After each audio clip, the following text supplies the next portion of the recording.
suis né dans une famille catholique, pratiquante, nombreuse. On est 6 garçons. Et je suis un garçon assez dynamique, mais en recherche et assez triste de l'intérieur en fait. Et j'ai pas su trouver ma place dans ma famille, dans ce monde où je suis né, comprendre la foi qu'on m'a transmise, pourquoi je dois choisir ce Dieu, pourquoi on me transmet lui. Et donc en fait ma vie a été faite de recherche pour comprendre un peu qui j'étais, d'où je venais, comprendre mon identité. Et en fait dans toutes ces recherches je me suis perdu dans différentes choses. Je suis devenu addict rapidement à la pornographie, après je suis devenu boulimique. Et plus tard, en étant un petit peu plus âgé, le monde de la nuit, j'ai été confronté à l'alcool, à la drogue, à l'obscurité de ce monde-là en fait, et je me suis perdu. Et rapidement, j'ai eu besoin de faire quelque chose d'utile, de changer ma vie en fait, de faire quelque chose de concret. Et je suis parti dans une communauté de vie pour me reconstruire pendant 4 ans. Et grâce à cette communauté où j'ai pu passer des années merveilleuses, j'ai aussi pu rencontrer Dieu. Alors j'ai rencontré dans 2 manières différentes, grâce à la prière vécue tous les jours, et grâce aux personnes aussi qui m'entouraient. En fait, j'ai rencontré Dieu grâce à ces gens parce qu'ils rayonnaient de la foi. Et en fait, j'ai rencontré Dieu comme une vraie personne grâce à eux.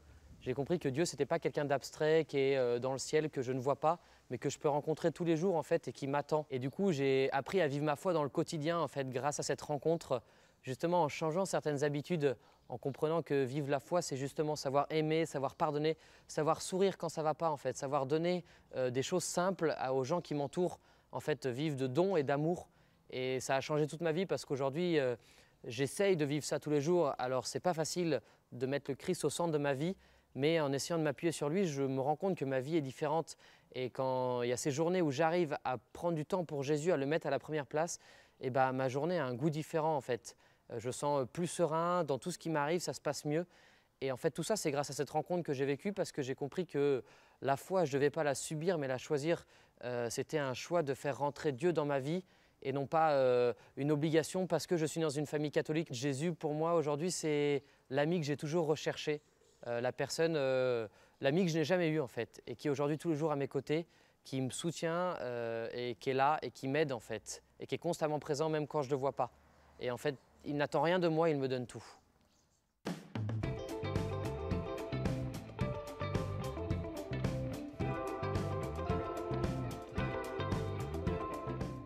Mes parents m'ont donné la chance d'apprendre qui était Jésus quand j'étais enfant.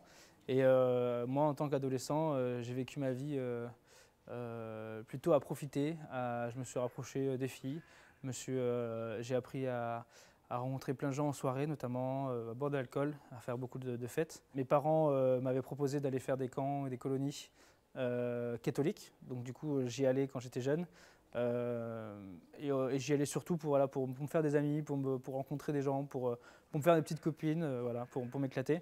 Et au fur et à mesure, c'est cet investissement dans les colonies, parce que j'adorais voilà, jouer, j'adorais rencontrer des gens. Mais au fur et à mesure, je suis devenu animateur, animateur de ces camps, de ces colos. En amenant ces jeunes vers le Christ, je me suis rendu compte que moi-même, en fait, j'amenais ces jeunes à la messe, j'aidais ces jeunes à prier, mais moi je ne faisais rien en fait. J'étais vraiment, voilà, je profitais toujours de mes soirées étudiantes, j'étais toujours avec des copines à droite à gauche. Et donc il y a eu cette rencontre avec le Christ, et qui a été, je dirais, un peu foudroyante. Je suis parti au GMJ de Cracovie pour servir, pour donner de mon temps à ces jeunes qui allaient rencontrer le Christ. Et à ce moment-là, voilà, le Christ est venu me rencontrer parce que je sentais que j'avais besoin de quelque chose de plus. Je sentais que je n'étais pas à ma place et que ma vie manquait de sens. J'attendais que tous les jeunes rentrent chez eux et j'ai vu cette église, donc je ne savais pas quoi faire. Je suis rentré, il y avait une prière, je me suis assis, j'ai écouté.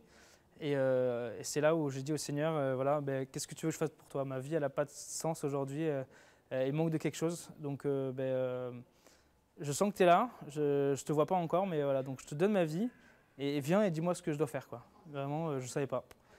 Et donc à ce moment-là, je me suis même dit, je sais pas, j'ai ressenti quelque chose et le Seigneur m'a dit, mais donne-moi tout. Donc du coup, je dis, ok, je te donne tout. Je suis ressorti de là, je ne savais pas encore ce qui se passait dans ma vie. Et plus les GMG avançaient, plus je me suis dit, mais en fait, ma vie, je vais la donner au Seigneur, quoi. Alors sous quelle forme, je ne savais pas. Je me suis dit, vas-y, j'entre en septembre au séminaire, hein, allons, soyons fous, on y va. Et finalement, ben, j'ai rencontré ma femme. Voilà, donc à CGMJ, j'ai rencontré ma femme. Et ma femme a eu ces doux mots qui m'ont dit, ben, moi, si je me marie, je veux donner ma vie au Christ dans le mariage. Et voilà, le Seigneur, par les mots de ma femme, m'a répondu. Il m'a dit, ben, c'est à ce moment-là qu'il fallait que je donne ma vie au Seigneur. C'est dans le mariage. Et du coup, aujourd'hui, je suis père de famille et j'ai qu'une envie, c'est de transmettre ça à mon fils et à mes futurs enfants. Parce que le Christ est devenu toute ma vie. C'est-à-dire que sans lui, je ne peux pas avancer. Sans lui, je ne suis rien. Et il est venu me chercher alors, dans le service de la façon dont je servais et je faisais le mieux. Alors aujourd'hui, je sers toujours, mais je sers avec une autre joie, avec celle d'annoncer le Christ vraiment au quotidien. Et que ce soit dans mon travail, dans ma vie de famille, je ne peux plus me passer de lui, quoi.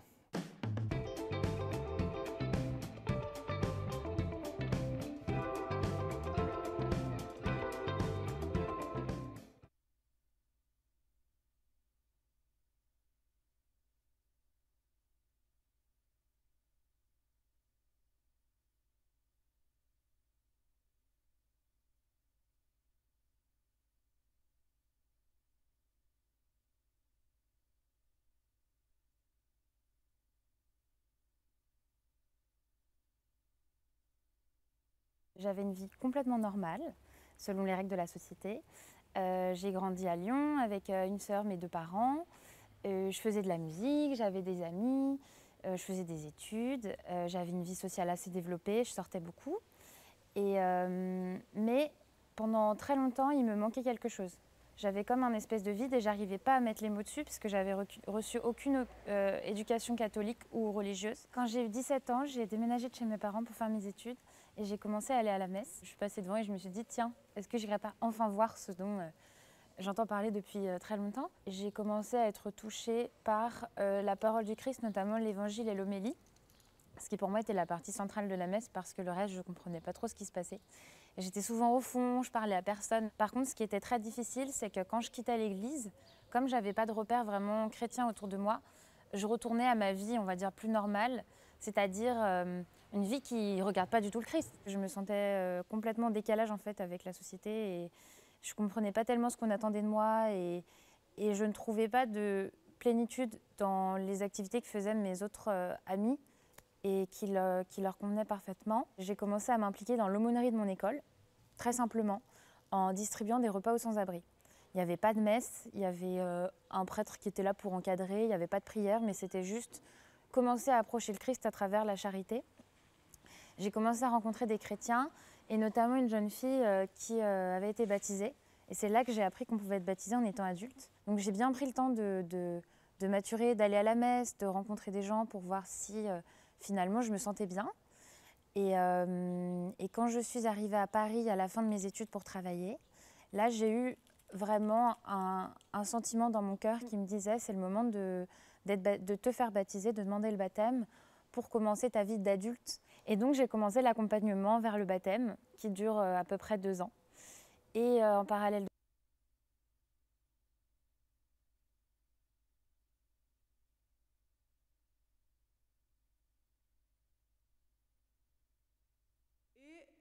on propose fortement aux adolescents de venir l'écouter parce que c'est aussi pour eux que nous avons prévu ces temps d'enseignement qui sont assez courts et qui sont très puissants. Très puissants. Parce que je connais l'enseignant un petit peu.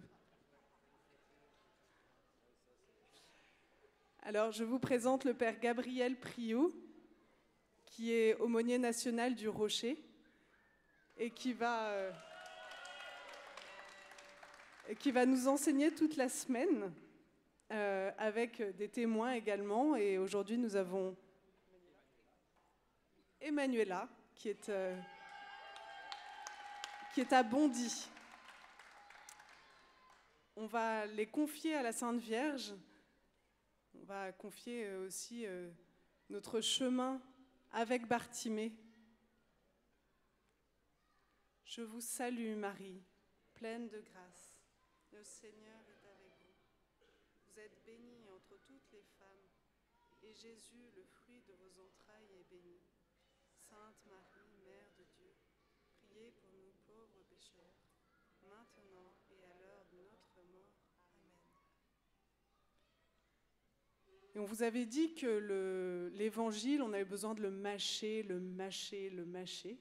Et donc on va commencer encore cette matinée avec le Père Dollier Paul, qui va nous réciter l'évangile de Bartimée et il va nous surprendre.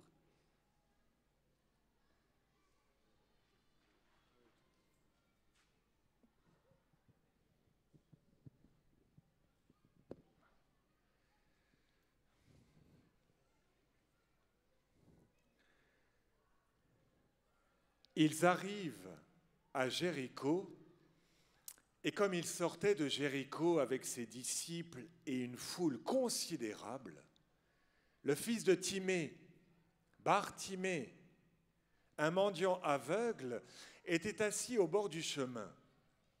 Quand il apprit que c'était Jésus, le Nazaréen, il se mit à crier « Jésus, fils de David, aie pitié de moi !» Et beaucoup le rabrouaient pour lui imposer silence. Mais lui criait de plus belle « Fils de David, aie pitié de moi !» Jésus s'arrêta et dit « Appelez-le ». On appelle l'aveugle en lui disant « Aie confiance, lève-toi, il t'appelle ». Et lui, rejetant son manteau, bondit et vint à Jésus. Alors Jésus lui dit « Que veux-tu que je fasse pour toi ?» L'aveugle répondit « Rabouni, que je recouvre la vue. »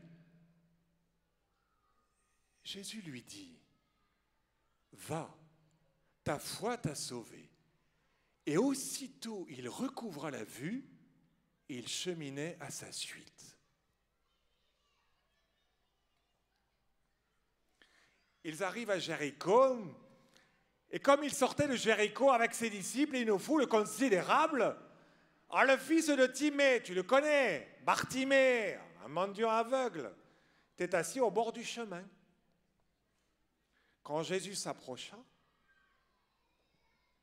il cria d'une voix forte « Ah, Jésus, fils de David, aie pitié de moi! Jésus, fils de David, aie pitié de moi! » Et beaucoup le rabrouaient pour lui imposer silence.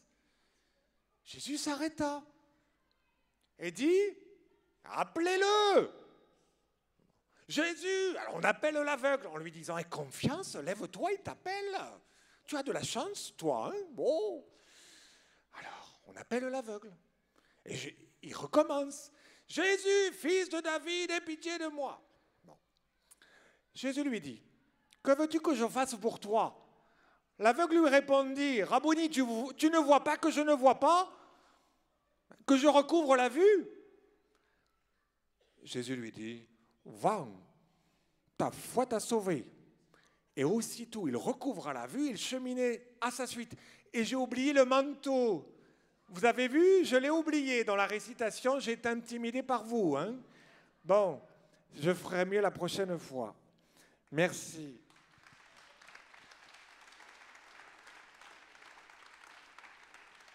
Merci Paul. Et je voudrais saluer tous les Marseillais qui nous écoutent en ce moment. Voilà, parce qu'ils nous écoutent. Alors, on va continuer à creuser l'Évangile. Oui, c'est ça. Vous savez que le cri de Bartimée, il vient de très loin, très très très loin, très profond, puisque Jéricho, c'est la ville la plus basse du monde, 240 mètres en dessous du niveau de la mer. Donc vous voyez que le cri, il part de bas. Hein. Des profondeurs, je crie vers toi, Seigneur. Et notre cri, il n'est pas encore assez profond, c'est pour ça qu'on en parle aujourd'hui, qu'on creuse, n'est-ce pas les jeunes? On creuse, hein. Il faut creuser, hein. Il faut creuser son puits profond. Et donc, voilà, je vous le disais, donc, et que fait Jésus? Jésus, lui, il monte à Jérusalem. Lui, il sait très bien où il va. Il va sur la croix.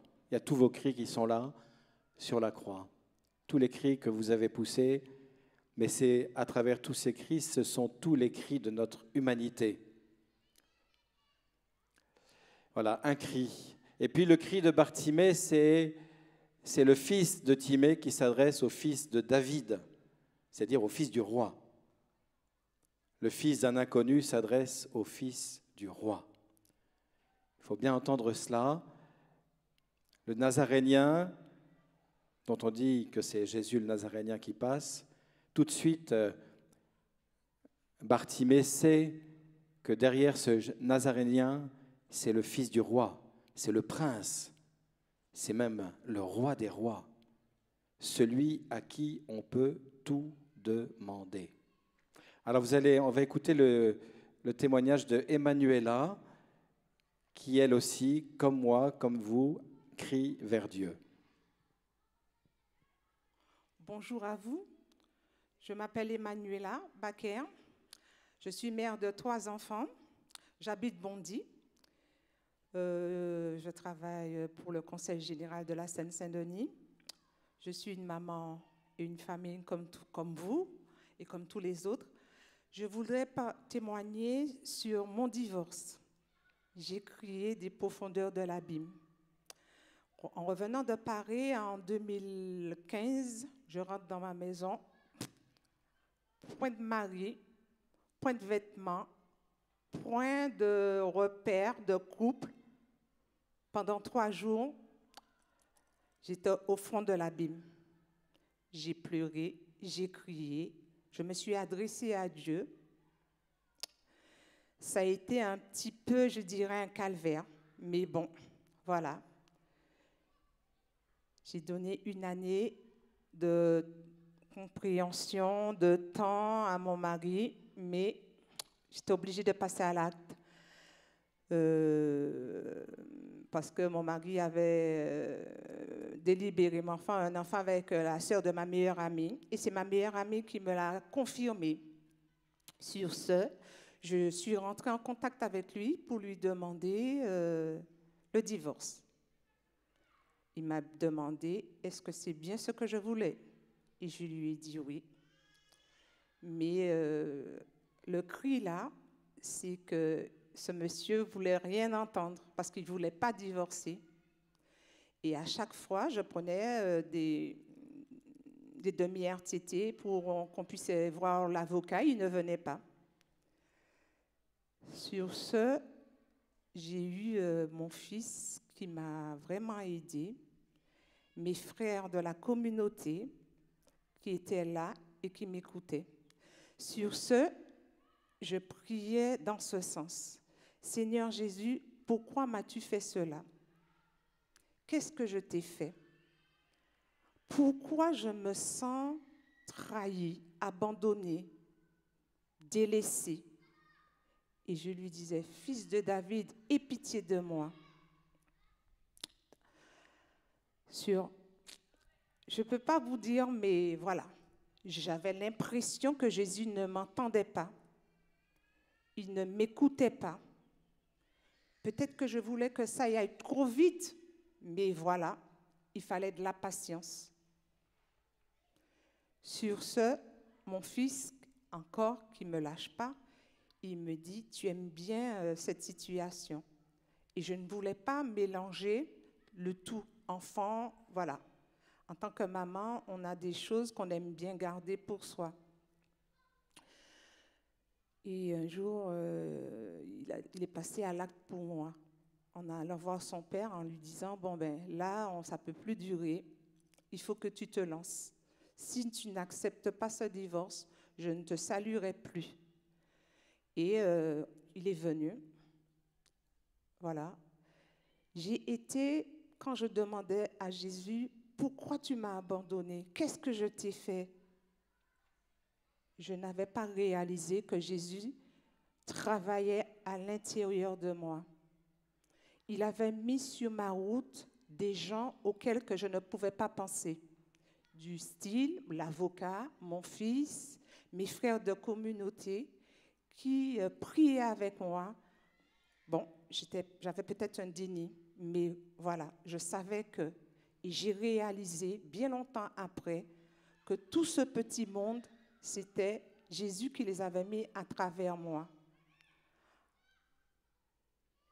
tout ce que je peux vous dire, frères et sœurs, il faut qu'on crie. On a le droit de crier. On a le droit de hurler. On a le droit de dire à Jésus, pourquoi? Mais qu'est-ce qui se passe? Parce que Jésus, il nous écoute, il nous entend, il nous façonne. Il faut qu'on se laisse tomber pour mieux renaître. Jésus, ce n'est pas un magicien, c'est vrai, mais il est là à notre côté. On ne sait pas. On a l'Esprit Saint qui travaille en nous, avec nous et pour nous.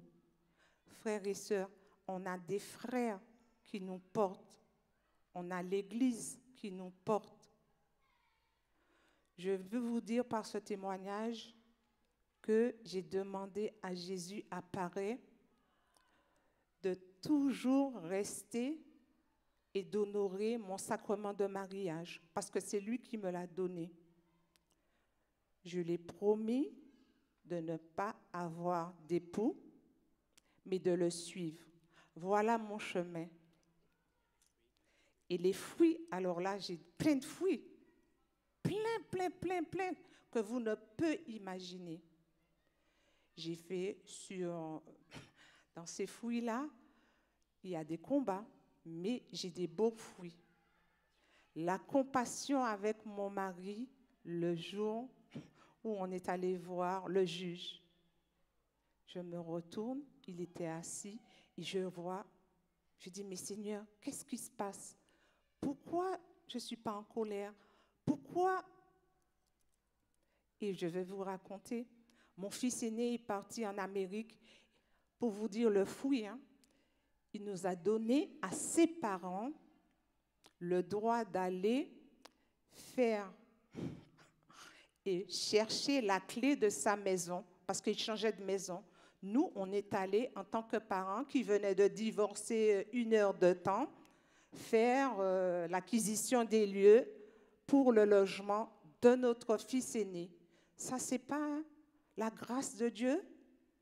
Voilà, vous voyez, quand on se laisse porter, on ne peut s'imaginer ce qu'on aura, parce qu'il faut être patient, compréhensif, doux, sage et humble.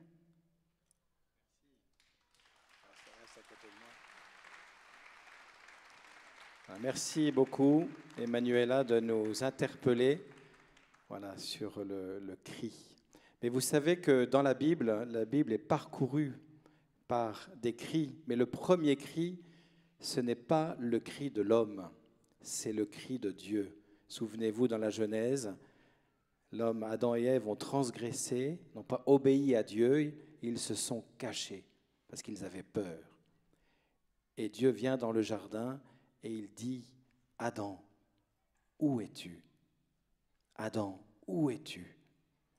C'est le cri du père angoissé qui ne trouve plus ses enfants. Et les parents qui ont cherché des petits-enfants qui sont cachés, l'angoisse monte très vite. Adam, où es-tu? Ça, c'est un cri très profond de Dieu qui sent son enfant le quitter. Donc ce cri, Dieu le crie pour chacun de nous. À chaque fois que nous nous éloignons, à cause du péché, à cause de la désespérance, etc., Dieu dit, mais où es-tu? Où est-ce que tu habites? Et on a entendu l'évangile de Saint Jean ce matin, chapitre 14, que vos cœurs ne se troublent pas. À partir du moment où on s'éloigne de Dieu, notre cœur se trouble, parce qu'il n'a plus ses racines. C'est notre monde est troublé, parce qu'il perd ses racines. Il perd cette filiation. Ça, c'est le premier cri. Le premier cri, c'est Dieu qui crie, qui supplie. Et on entend ce cri dans l'Exode au chapitre 3, vous savez, quand Moïse est devant le buisson ardent. Vous vous souvenez de ce passage? Il voit ce buisson qui se consume et qui ne se détruit pas. Et tout d'un coup, Dieu lui montre et lui donne sa vocation en disant « J'ai entendu le cri de mes enfants en Égypte, affamés. J'ai entendu ce cri et je vais t'envoyer. » Vous savez combien d'hommes et de femmes et d'enfants souffrent de la faim aujourd'hui dans le monde? Plus de 800 millions souffrent chaque jour de la faim. Plus de 800 millions crient leur faim, comme les Hébreux en Égypte qui n'avaient plus de quoi manger. Ça, c'est le cri de l'humanité. Et Dieu entend ce cri et il envoie Moïse. Et puis, il y a un autre cri au cœur de l'Évangile. Et ce cri, Emmanuela l'a dit tout de suite. « Pourquoi m'as-tu abandonné ?» Vous savez qui l'a crié, ce cri? C'est Jésus sur la croix. Mon Dieu! Et le texte est très fort, je vous le relis dans Saint Marc. Au chapitre 15, verset 33. Quand il fut la 6e heure, l'obscurité se fit sur toute la terre jusqu'à la 9e heure, c'est-à-dire 3 heures de l'après-midi. Et à la 9e heure, Jésus clama un grand cri. Eloi, Eloi, lema sabachthani, ce qui se traduit « Mon Dieu, pourquoi m'as-tu abandonné ?» Vous voyez, ce Dieu qui s'est fait homme prend le cri des hommes pour le lancer vers son Père. Parce que le cri de Jésus sur la croix, c'est le cri de l'humanité entière qui cherche un salut. Vous voyez ? Le cri de Jésus sur la croix. Et le dernier cri de la Bible, c'est le cri, c'est notre cri encore, dans l'Apocalypse, dernière phrase, c'est un cri de désir. Viens, Seigneur Jésus. On le dit ensemble? Viens, Seigneur Jésus. Voilà, il n'y a plus que lui. Il n'y a pas d'autre nom que Jésus. Il n'y a plus que lui, le Sauveur de l'humanité. Viens, Seigneur Jésus. Vous voyez, ces cris qui parcourent la Bible, c'est finalement la condition, notre condition d'homme et de femme, d'enfant, de jeune, d'ado, qui ne pourra pas s'en sortir par lui-même, qui doit crier vers le Très-Haut. Alors, quels sont nos cris? Alors, si je devais lire tous les cris qui sont sur cette croix, on en aurait jusqu'à demain matin. Mais il y a quelques cris qu'on pourrait un peu écouter. Il y a les cris de la Bible, voilà, le témoignage, on l'a entendu. Mais les cris, c'est des cris de... J'ai dit les cris de la faim, mais c'est les cris de la souffrance, c'est les cris de ces parents qui voient leur enfant souffrir, ou de ces parents qui voient leurs jeunes quitter la foi, s'éloigner, et qui ne peuvent rien faire. Mais c'est aussi, je pense à tout le cri des jeunes. Vous voyez, l'autre jour, j'ai enterré, je suis dans une paroisse des quartiers nord de Marseille, j'ai enterré un jeune de 24 ans qui avait été buté, comme on dit à Marseille, par une bande adverse. Alors, il n'était pas clean, hein, le gars, hein, il n'était pas clean. Et pendant la célébration des obsèques, il y avait toute la famille éplorée. Et pendant l'homélie, tout d'un coup, le Seigneur a mis dans mon cœur un cri. D'abord, il y avait la compassion pour cette famille qui souffrait, qui était vraiment transpercée. Puis à un moment donné, il y a eu ce cri, il m'a dit, mais Seigneur, mais c'est pas possible. On ne va pas laisser cette jeunesse partie dans la drogue se laisser tuer, se laisser massacrer. C'est une injustice. C'est le cri de l'injustice. Et j'ai crié une certaine forme de colère devant cette situation insupportable. Insupportable. Voilà le cri des jeunes. Ou le cri des jeunes, on les entend au rocher, des grands jeunes qui cherchent du travail et parce qu'ils s'appellent Mohamed ou Abdul ou Santiago, on les met de côté. On les ostracise. C'est pas normal. Ça, c'est des cris. Il faut les entendre, ces cris. Et vous pouvez les entendre. Demandez les YouTube du Rocher, vous verrez ces cris. C'est assourdissant par moments. Assourdissant. Voilà, puis je pense aussi aux cris de vous, là, les ados, là. Hein, vous n'aimez pas l'injustice non plus. Hein. Quand il y a des injustices dans les écoles, c'est rude. Mais il y a d'autres cris plus profonds. Quand vous êtes pris, quand on est tous pris par l'addiction, par les séries qui n'en finissent pas et on n'en sort pas, et on est pris par ça, ou par la pornographie qui nous envahit. Est-ce que vous criez? Est-ce que nous crions pour être sauvés de cela? Le démon, il prend sa part là-dedans. Il prend sa part là-dedans. Vous voyez, ces cris sont des cris qui sont vraiment forts. Je pense à un autre cri par rapport à toutes ces personnes qui ne se savent pas ou ne se sentent pas aimées. Un jour, j'étais encore dans une homélie. Je dis quelle est la plus grande maladie. Alors, il y a Romuald qui se lève, un homme qui est très fragile psychologiquement.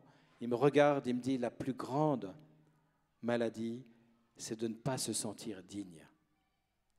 C'est-à-dire de ne pas savoir qu'on est quelqu'un, de ne pas savoir qu'on est aimé. Sainte Mère Teresa, elle dit, la plus grande des pauvretés, c'est de ne pas se savoir aimer. La plus grande des pauvretés. Combien dans notre monde, et peut-être parmi nous, certains d'entre nous, se disent « je ne suis pas aimé ». Peut-être parce que je ne me sens pas aimable. Mais Romuald, il avait compris que la plus grande souffrance, la plus grande maladie, c'est ce sentiment d'indignité. Je n'existe pour personne. Bon, on pourrait continuer. Je pense à un autre cri. C'est le cri qui s'appelle le cri silencieux. Il y en a qui connaissent peut-être. C'est un film qui a été tourné en 1984 à partir d'une échographie. Alors, excusez-moi, c'est un peu violent, mais sur un avortement. C'était le docteur Nathanson qui était dans une clinique aux États-Unis, qui était une clinique d'avortement. Et il a vu cela. Il a vu l'embryon, le fœtus se débattre. Et là, il était complètement saisi. Il a entendu ce cri silencieux. Et il a changé, il a arrêté cette boucherie, il a arrêté ce truc. Vous voyez, il a entendu un cri silencieux. Et aujourd'hui, frères et sœurs, vous le savez, en ce moment, ce qui se passe pour nos lois bioéthiques, on veut faire de la marchandisation du corps humain, on veut utiliser le corps comme de la matière. Nous avons un cri vers le Seigneur à faire monter. Un cri, dire « Seigneur, mais ce n'est pas possible. Tu ne peux pas laisser faire ça. Tu ne peux pas laisser faire ça. » C'est pas, vous voyez, c'est ce qu'on appelle une sainte colère. On a le droit d'avoir des saintes colères. Comme Jésus, quand il arrive au temple et qu'il voit tous les marchands du temple et qu'il se prend un fouet et qu'il dégage tout le monde. Il ne touche pas les personnes, mais il fait tomber les trucs là. Vous voyez, sainte colère.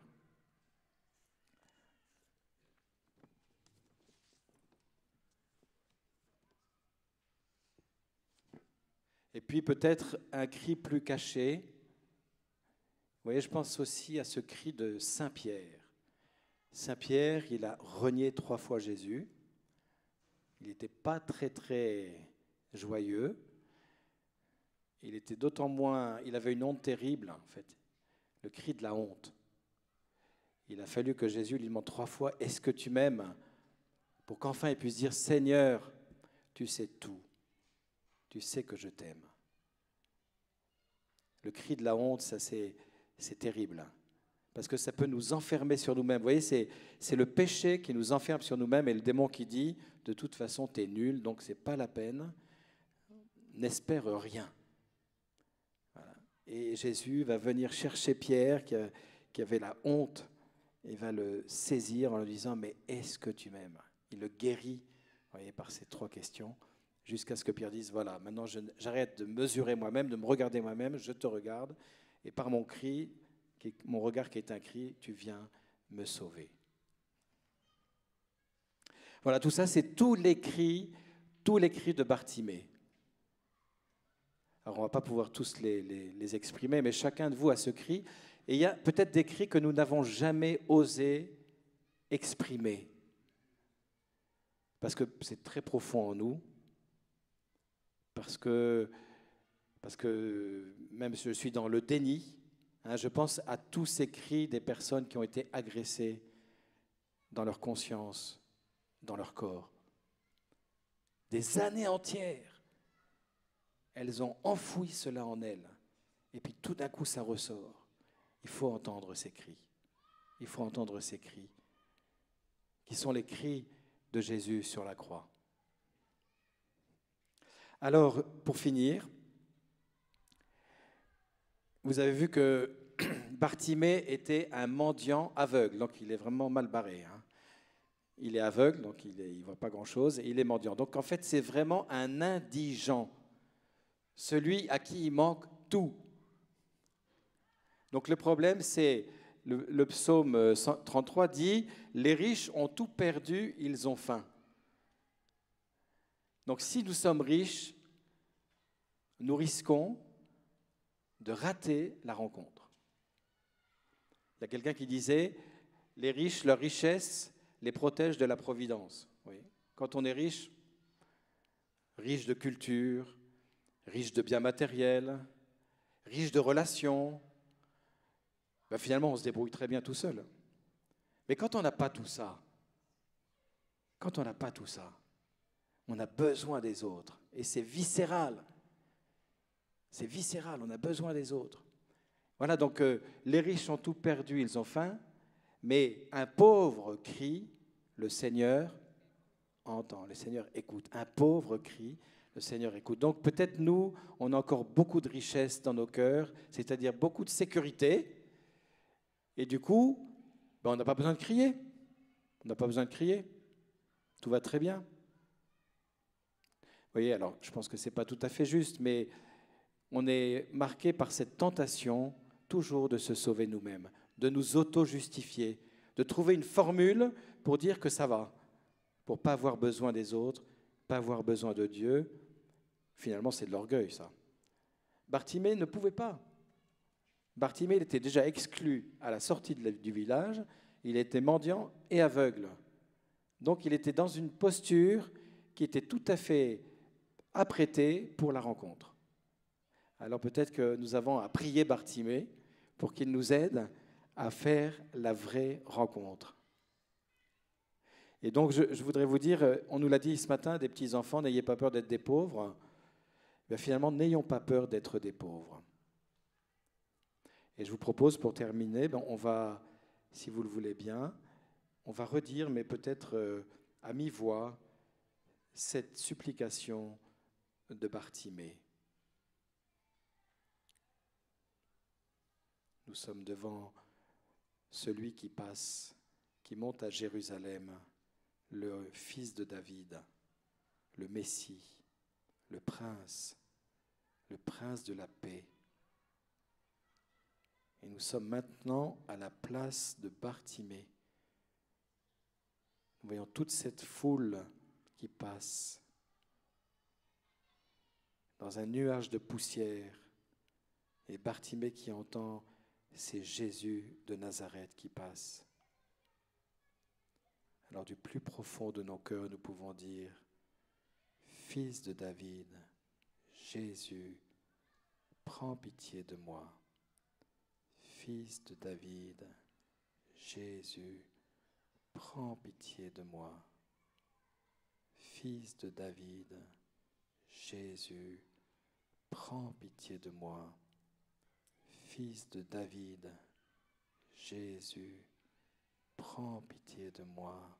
Encore, Fils de David, Jésus, prends pitié de moi.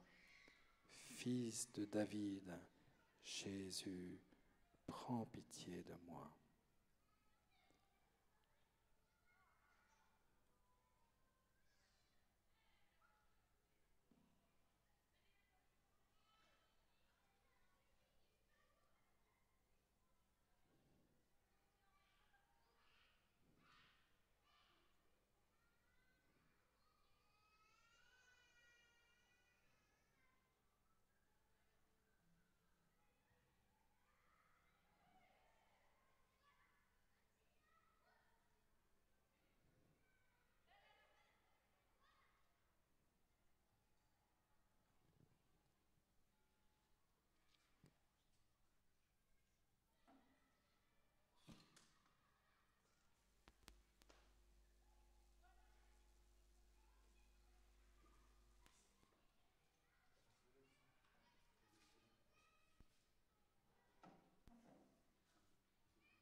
page 57.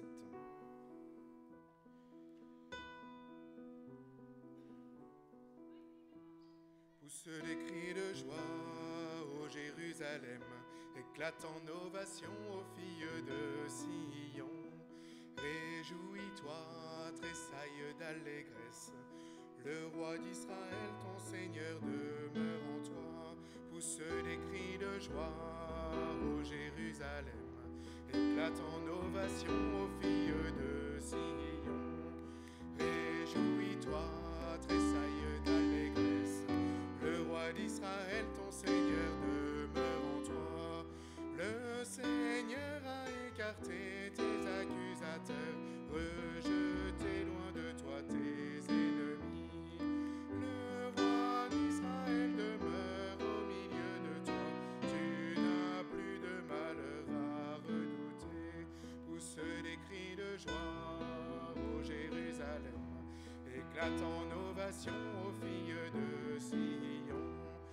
Réjouis-toi, tressaille d'allégresse, le roi d'Israël, ton Seigneur, demeure en toi. Prochain rendez-vous, la messe à 11h.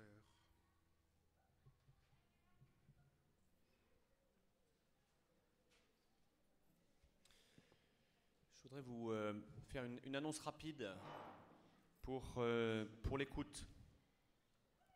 Pendant cette session, nous vous proposons une écoute qui est un service où vous pourrez, personnellement ou en couple, déposer vos soucis et vos fardeaux. Si vous vivez un moment difficile ou si vous souhaitez simplement parler, venez dans ce service qui est un lieu dans lequel vous serez accueillis, écoutés et aidés. Ce qui vous permettra de suivre cette session avec l'esprit le plus libre et le cœur le plus ouvert à tout ce que le Seigneur veut vous donner. Tout ce que vous direz, évidemment, sera gardé confidentiellement par la personne qui vous écoute. Nous vous attendons dans la tente située sur votre droite, sur le côté droit du dôme. Ce service est ouvert chaque jour de 12h30 à 14h30 et de 17h à 20h30.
page 40.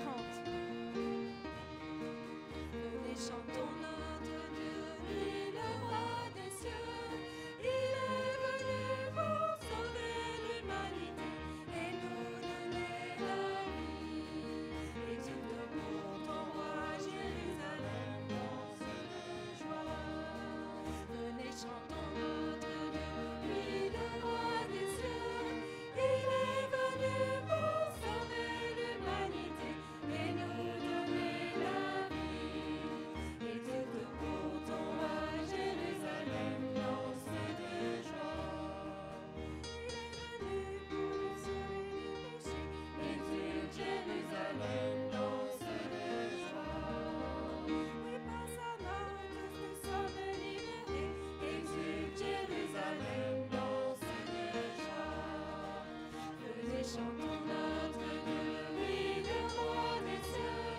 Il est venu pour sauver l'humanité et nous donner la vie. Exulte pour ton roi Jérusalem, danse de joie. Oui, tous ensemble rejetons notre péché. Exulte Jérusalem, danse de joie.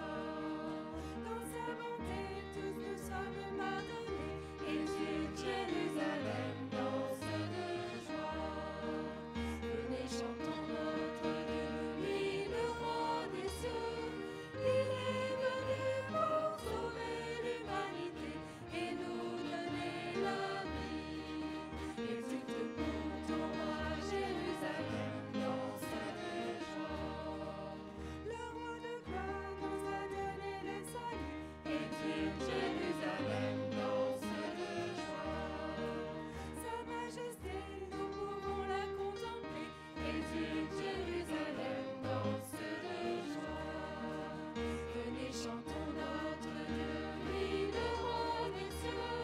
Il est venu pour sauver l'humanité et nous donner la vie. Exulte pour ton roi Jérusalem, danse de joie.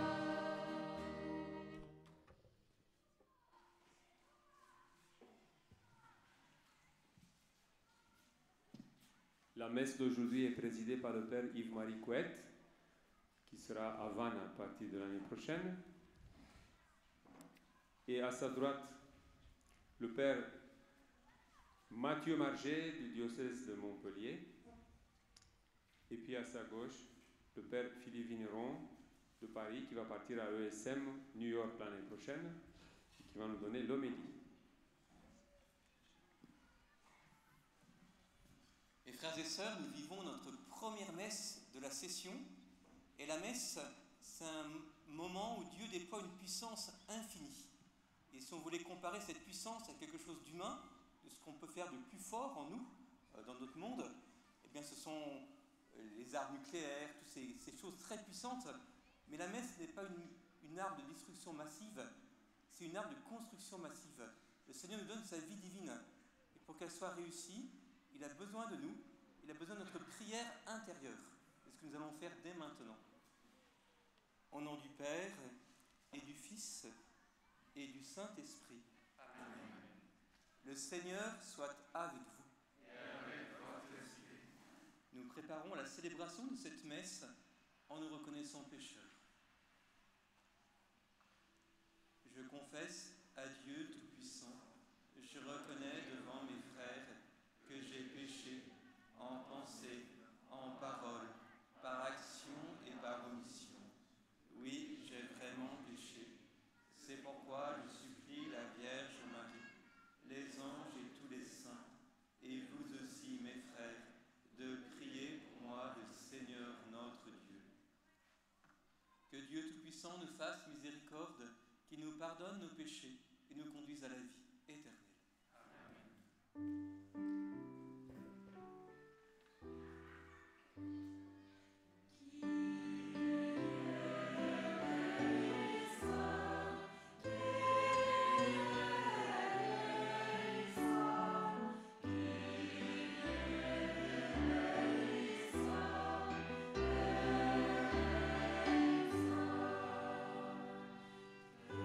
Christ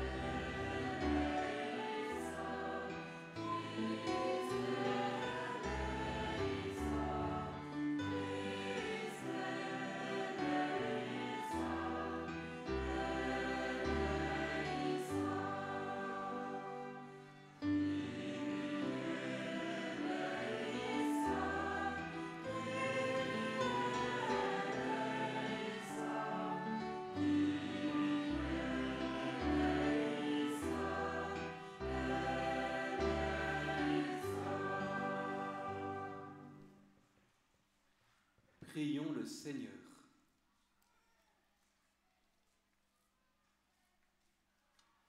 Dieu éternel et tout-puissant, puisque ton Fils acceptait l'hospitalité de Sainte Marthe, que Sainte Marthe lui offrait dans sa maison, apprends-nous à son exemple à servir le Christ en chacun de nos frères, pour que tu nous reçoives dans la demeure des cieux. Par Jésus-Christ, ton Fils, notre Seigneur et notre Dieu, qui vit et règne avec toi et le Saint-Esprit, maintenant et pour les siècles des siècles. Amen.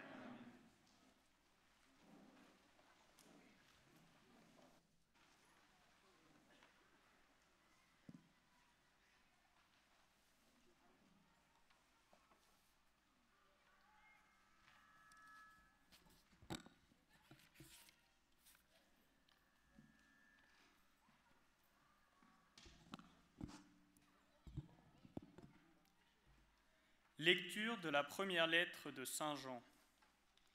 Bien-aimés, aimons-nous les uns les autres, puisque l'amour vient de Dieu. Celui qui aime est né de Dieu et connaît Dieu.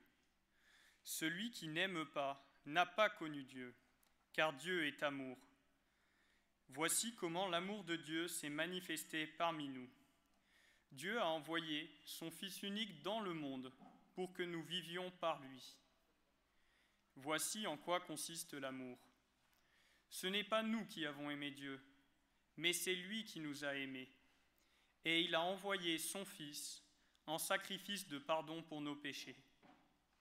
Bien-aimés, puisque Dieu nous a tellement aimés, nous devons nous aussi nous aimer les uns les autres. Dieu, personne ne l'a jamais vu. Mais si nous nous aimons les uns les autres, Dieu demeure en nous. Et, en nous, son amour atteint la perfection. Voici comment nous reconnaissons que nous demeurons en lui, et lui en nous. Il nous a donné part à son esprit. Quant à nous, nous avons vu et nous attestons que le Père a envoyé son Fils comme sauveur du monde. Celui qui proclame que Jésus est le Fils de Dieu, Dieu demeure en lui, et lui en Dieu. Et nous avons reconnu l'amour que Dieu a pour nous, et nous y avons cru. Dieu est amour. Qui demeure dans l'amour demeure en Dieu, et Dieu demeure en lui. Parole du Seigneur.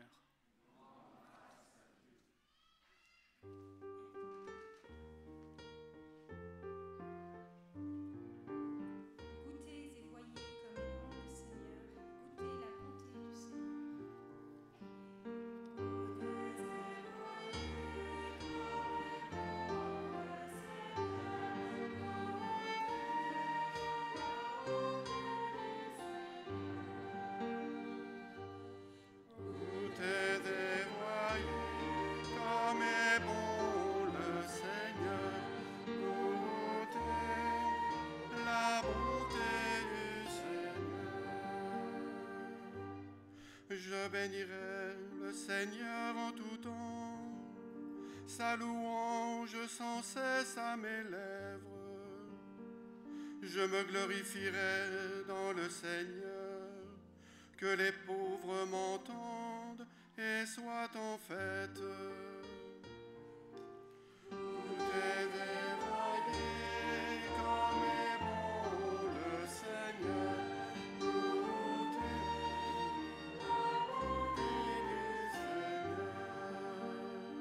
Magnifiez avec moi le Seigneur, exaltons tous ensemble son nom. Je cherche le Seigneur, il me répond, de toutes mes frayeurs, il me délivre.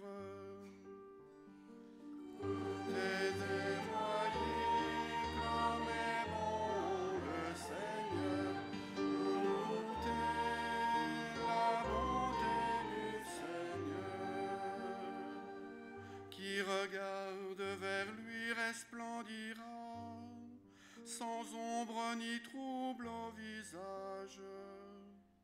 Un pauvre cri, le Seigneur entend, il le sauve de toutes ses angoisses.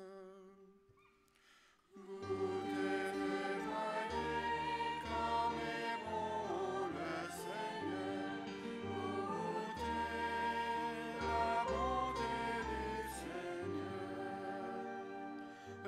L'ange du Seigneur campe alentour pour libérer ceux qui le craignent. Goûtez et voyez, le Seigneur est bon, heureux qui trouve en lui son refuge. Goûtez et voyez comme est bon le Seigneur, goûtez la bonté du Seigneur. Saint du Seigneur, adorez-le, rien ne manque à ceux qui le craignent. Des riches ont tout perdu, ils ont faim. Qui cherche le Seigneur ne manquera d'aucun bien.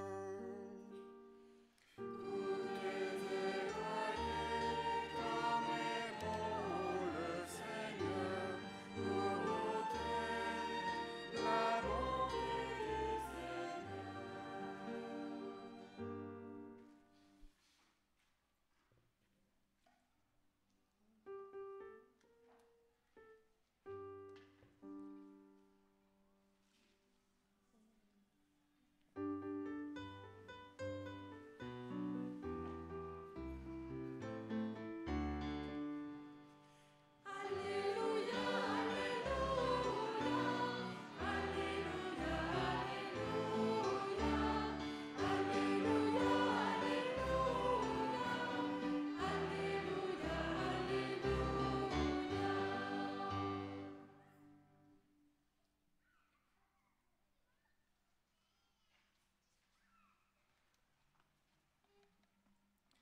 Moi, je suis la lumière du monde, dit le Seigneur.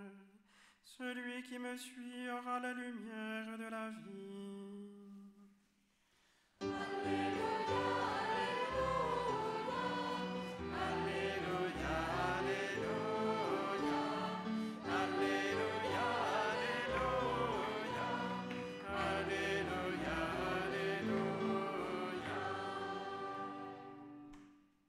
Le Seigneur soit avec vous. Évangile de Jésus-Christ selon saint Jean.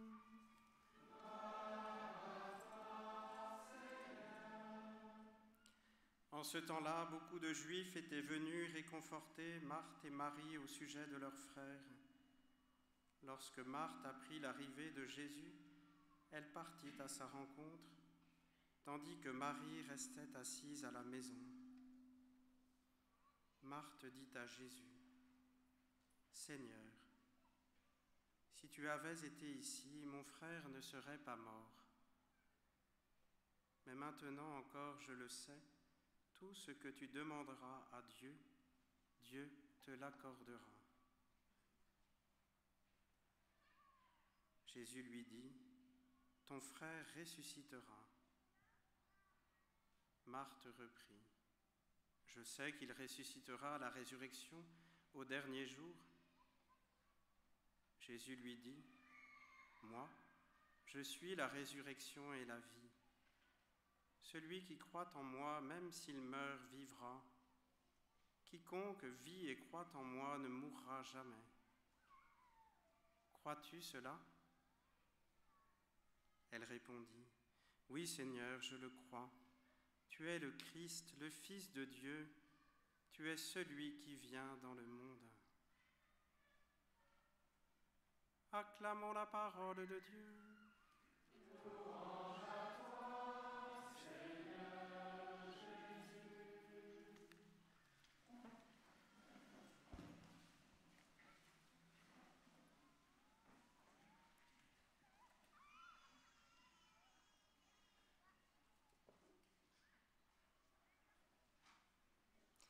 J'ai choisi de lire cet évangile, vous le savez peut-être. On aurait pu aussi lire l'évangile que vous connaissez aussi bien, de Marthe et de Marie. Parce qu'il y a dans le récit de la résurrection de Lazare beaucoup de questions et des cris exprimés délicatement, certes, mais c'est véritablement des cris poussés vers le Seigneur. parce que les protagonistes de cet événement ne comprennent pas l'action ou l'inaction de Jésus. Vous le savez, je reviens au début du récit que nous n'avons pas entendu. On vient voir Jésus pour lui dire que son ami Lazare est malade. Et évidemment, tout le monde s'attend à ce que Jésus guérisse Lazare. Il n'a même pas besoin de se déplacer. Comme le dit le centurion, dis seulement une parole. Mon serviteur, là en l'occurrence, ton ami sera guéri. Jésus ne le fait pas. Il finit par venir voir les sœurs de Lazare, Marthe et Marie, alors que d'une certaine manière c'est trop tard. Et là encore, Marthe exprime cette interrogation. Si tu avais été ici, mon frère ne serait pas mort. J'y vois pas un reproche de la part de Marthe, mais à la fois un acte de foi et en même temps un pourquoi. Pourquoi Seigneur? Pourquoi mon frère est-il mort? Et puis, de nouveau, un acte de foi. Marthe sait, croit profondément que Jésus peut redonner la vie à son frère.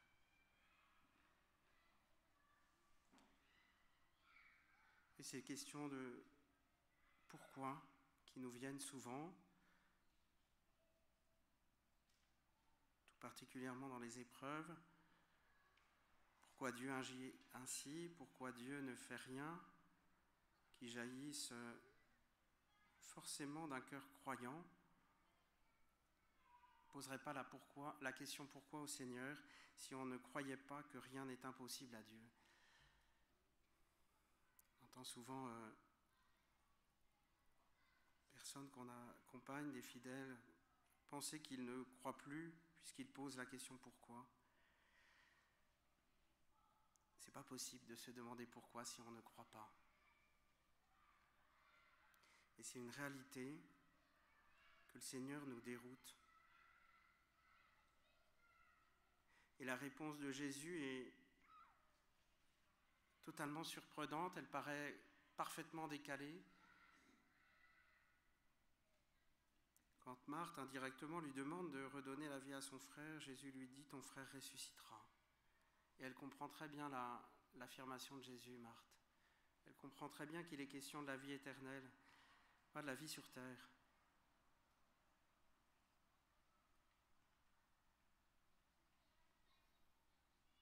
À travers cette réponse de Jésus, c'est nous qui sommes bousculés aujourd'hui, pas simplement Marthe. Jésus nous oriente vers le véritable sens de notre vie humaine. Nous ne sommes pas créés pour la vie sur la terre. Il ne s'agit pas de la mépriser. Nous sommes créés pour quelque chose de tellement plus grand, tellement plus beau. Nous sommes créés pour la vie éternelle. Pensez à cette parole de la Vierge Marie à Sainte Bernadette, qui lui dit « Je ne vous promets pas le bonheur dans ce monde, mais dans l'autre. »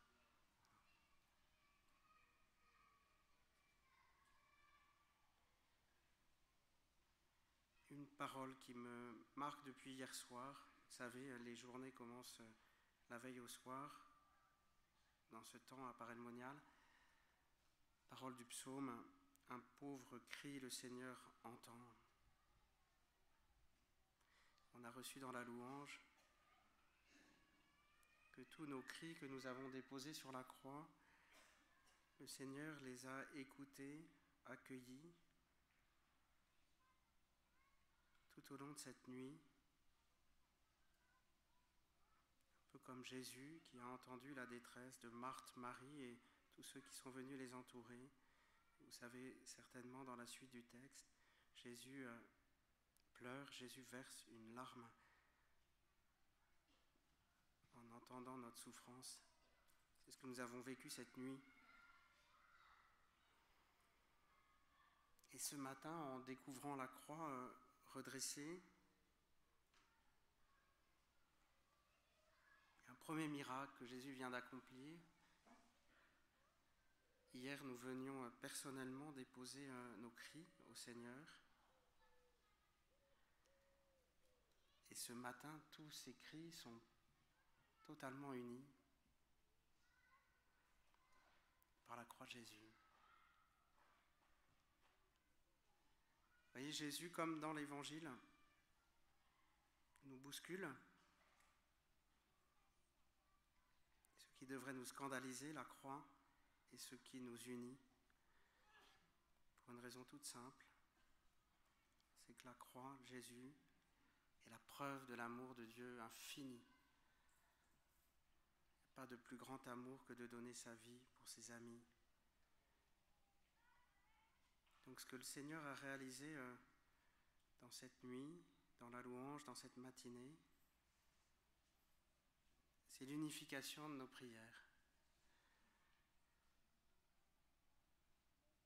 Et la messe, qui est une arme de construction massive, a dit le Père Yves-Marie, est le lieu où cette unité, cette communion va être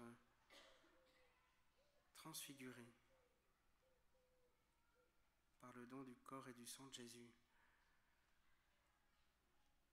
Les messes tout au long de cette semaine seront les moments les plus importants de notre journée, parce que c'est dans l'Eucharistie que nous sommes profondément unis au Christ. Et si nous sommes vraiment unis au Christ, nous serons véritablement unis les uns les autres.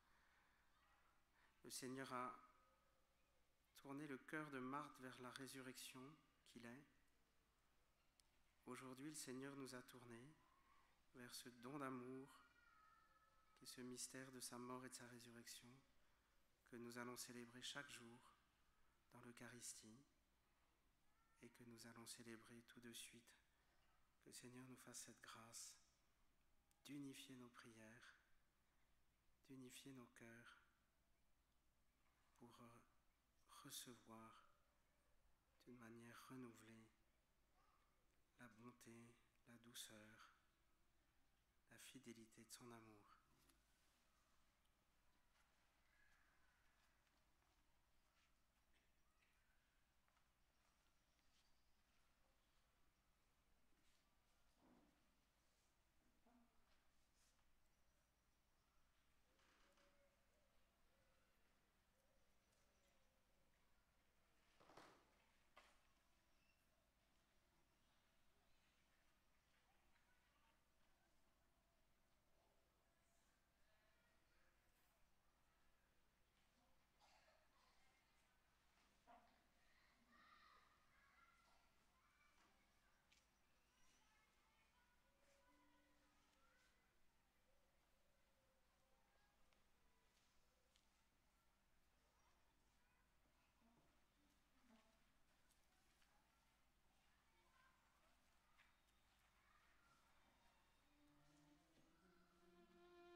d'offrir le sacrifice de toute l'Église.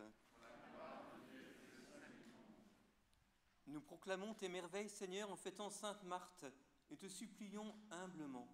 Tu as accueilli son dévouement empressé, accepte l'hommage de notre liturgie, par Jésus, le Christ, notre Seigneur. Amen. Le Seigneur soit avec vous. Et avec vous. Élevons notre cœur. Rendons grâce au Seigneur notre Dieu. Vraiment, il est juste et bon de te rendre gloire, de t'offrir notre action de grâce, toujours et en tout lieu. À toi, Père très saint, Dieu éternel et tout-puissant. Car tu es glorifié dans l'assemblée des saints. Lorsque tu couronnes leurs mérites, tu couronnes tes propres dons. Dans leur vie, tu nous procures un modèle, dans la communion avec eux, une famille, et de leur intercession, un appui. Afin que, soutenus par cette foule immense de témoins, nous courions jusqu'au bout l'épreuve qui nous est proposée, et recevions avec eux l'impérissable couronne de gloire. Par le Christ, notre Seigneur. C'est par lui que les anges célèbrent ta grandeur, que les esprits bienheureux adorent ta gloire, que s'inclinent devant toi les puissances d'en haut, et tressaillent même allégresse les innombrables créatures des cieux. À le rime de louange, laisse-nous joindre nos voix pour chanter et proclamer.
Tu es vraiment saint, Dieu de l'univers, et toute la création proclame ta louange, car c'est toi qui donnes la vie. C'est toi qui sanctifies toutes choses, par ton Fils Jésus-Christ notre Seigneur, avec la puissance de l'Esprit Saint. Et tu ne cesses de rassembler ton peuple, afin qu'il te présente partout dans le monde une offrande pure. C'est pourquoi nous te supplions de consacrer toi-même les offrandes que nous apportons. Sanctifie-les par ton esprit, pour qu'elles deviennent le corps et le sang de ton Fils, Jésus-Christ notre Seigneur, qui nous a dit de célébrer ce mystère. La nuit même où il fut livré, il prit le pain. En te rendant grâce, il le bénit, il le rompit et le donna à ses disciples en disant : « Prenez et mangez-en tous. Ceci est mon corps, livré pour vous. »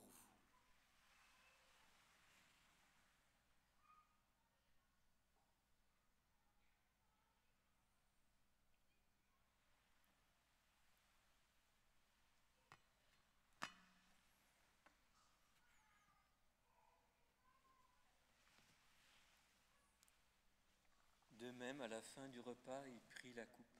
En te rendant grâce, il la bénit et la donna à ses disciples en disant : « Prenez et buvez-en tous, car ceci est la coupe de mon sang, le sang de l'alliance nouvelle et éternelle, qui sera versé pour vous et pour la multitude en rémission des péchés. Vous ferez cela en mémoire de moi. »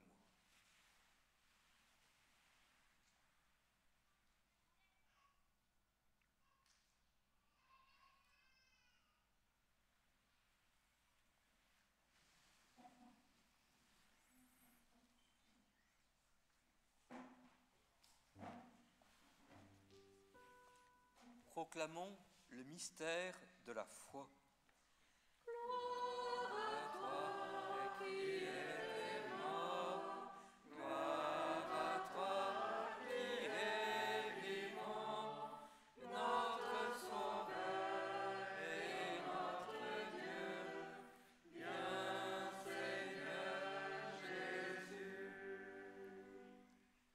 En faisant mémoire de ton Fils, de sa passion qui nous sauve, de sa glorieuse résurrection et de son ascension dans le ciel, alors que nous attendons son dernier avènement, nous présentons cette offrande vivante et sainte pour te rendre grâce. Regarde, Seigneur, le sacrifice de ton Église et daigne y reconnaître celui de ton Fils qui nous a rétablis dans ton alliance. Quand nous serons nourris de son corps et de son sang et remplis de l'Esprit Saint, accorde-nous d'être un seul corps et un seul esprit dans le Christ. Que l'Esprit Saint fasse de nous une éternelle offrande à ta gloire, pour que nous obtenions un jour les biens du monde à venir, auprès de la Vierge Marie, la bienheureuse Mère de Dieu, avec Saint Joseph, son époux, les apôtres et les martyrs, Sainte Marthe, et tous les saints qui ne cessent d'intercéder pour nous. Et maintenant, nous te supplions, Seigneur, par le sacrifice qui nous réconcilie avec toi, étends au monde entier le salut et la paix. Affermis la foi et la charité de ton Église au long de son chemin sur la terre. Veille sur ton serviteur, le pape François, et notre évêque Benoît, l'ensemble des évêques, les prêtres, les diacres et tout le peuple des rachetés. Écoute les prières de ta famille assemblée devant toi, et ramène à toi, Père très aimant, tous tes enfants dispersés.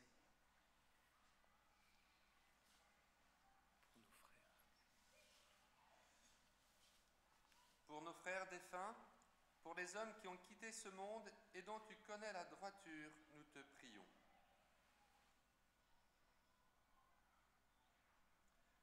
Reçois-les dans ton royaume, où nous espérons être comblés de ta gloire, tous ensemble et pour l'éternité, par le Christ notre Seigneur, par qui tu donnes au monde toute grâce et tout bien.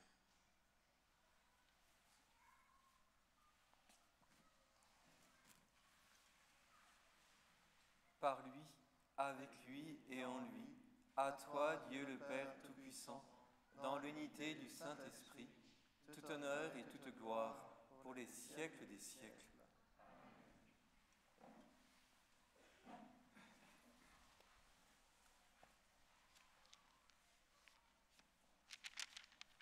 Comme nous l'avons appris du Sauveur et selon son commandement, nous osons dire: Notre Père qui es aux cieux, que ton nom soit sanctifié, que ton règne vienne, que ta volonté soit faite sur la terre comme au ciel. Donne-nous aujourd'hui notre pain de ce jour. Pardonne-nous nos offenses, comme nous pardonnons aussi à ceux qui nous ont offensés. Et ne nous laisse pas entrer en tentation, mais délivre-nous du mal. Délivre-nous de tout mal, Seigneur, et donne la paix à notre temps. Par ta miséricorde, libère-nous du péché. Rassure-nous devant les épreuves, en cette vie où nous espérons le bonheur que tu promets et l'avènement de Jésus-Christ, notre Sauveur. Car c'est à toi qu'appartiennent le règne, la puissance et la gloire pour les siècles des siècles. Seigneur Jésus-Christ, tu as dit à tes apôtres: je vous laisse la paix, je vous donne ma paix. Ne regarde pas nos péchés, mais la foi de ton Église. Pour que ta volonté s'accomplisse, donne-lui toujours cette paix et conduis-la vers l'unité parfaite, toi qui règnes pour les siècles des siècles. Amen. Que la paix du Seigneur soit toujours avec vous. Et avec votre esprit.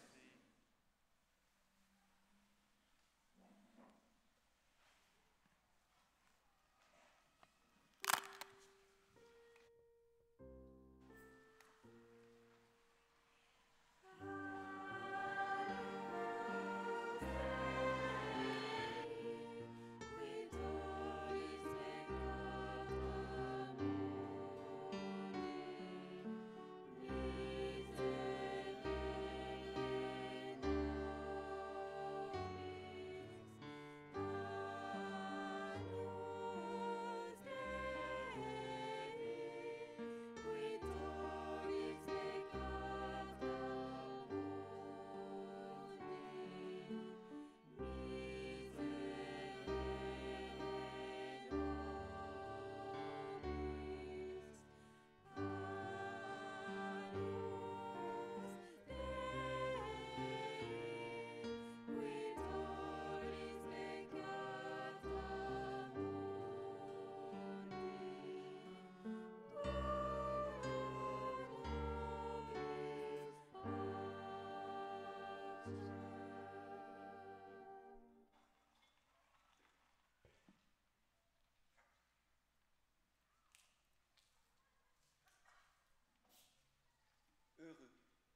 les inviter au repas du Seigneur. Voici l'agneau de Dieu qui enlève le péché du monde. Seigneur, je ne suis pas digne de te recevoir, mais dis seulement une parole et je serai guéri.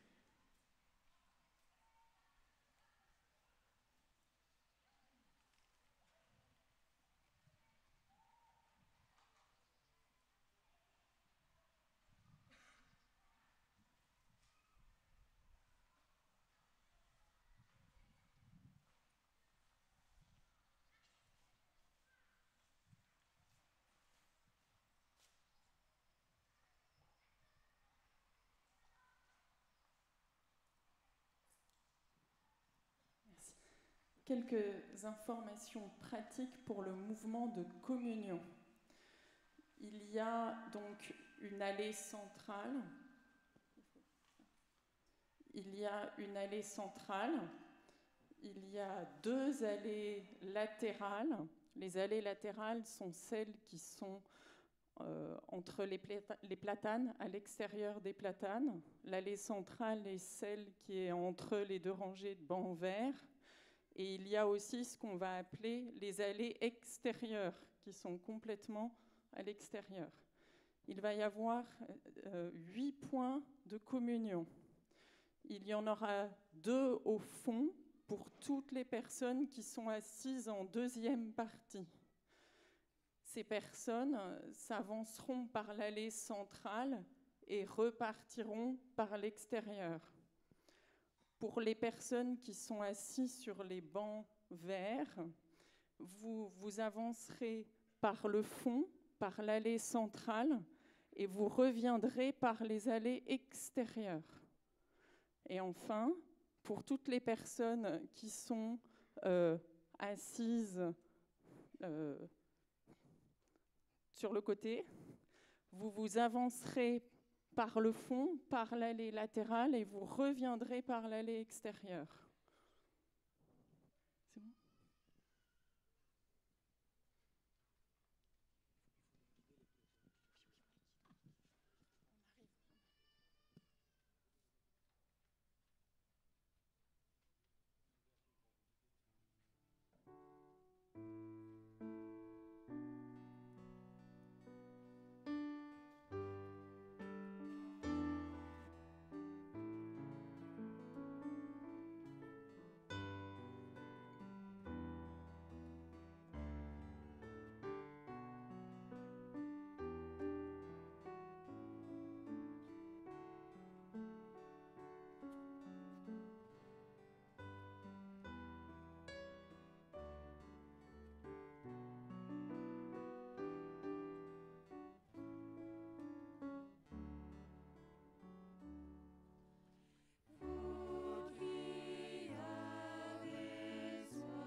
Prions le Seigneur. Seigneur notre Dieu, que la communion au corps et au sang de ton Fils nous détourne de toute chose périssable. Ainsi pourrons-nous, l'exemple de Sainte Marthe, progresser sur terre dans un sincère amour pour toi et connaître au ciel la joie de te contempler sans fin, par Jésus, le Christ, notre Seigneur.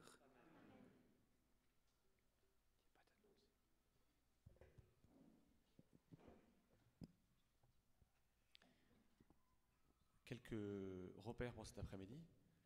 Entre 14h30 et 17h, donc le temps des parcours qu'on vous a proposé ce matin. 14h30 à 17h30, c'est aussi le temps d'adoration avec Jésus qui sera exposé ici sous le dôme. Et à 17h, on vous invite au temps de la rencontre, suspense. Temps de la rencontre ici, pour un temps spécial, unique, qui sera animé à peu près sur toute cette zone. Mais le mieux étant de nous réunir, peut-être sous les bancs à 17h. Bon appétit et bon après-midi à tous.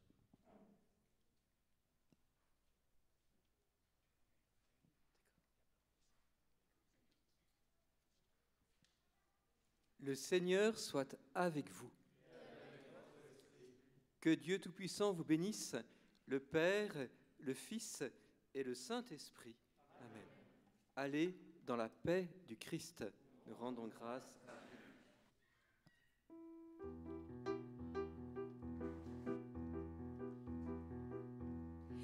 Page 90.